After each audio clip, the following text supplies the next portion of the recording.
দুনিয়া জানে বাংলাদেশের মধ্যে সবচেয়ে মজলুম হচ্ছে জামাত ইসলামী।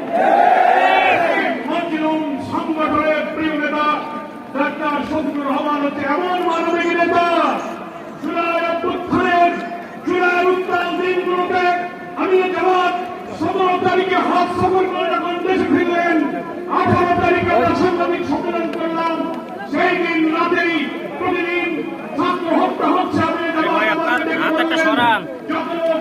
ভাই আমরা ভিডিও করেন বেড়াতে দেখে না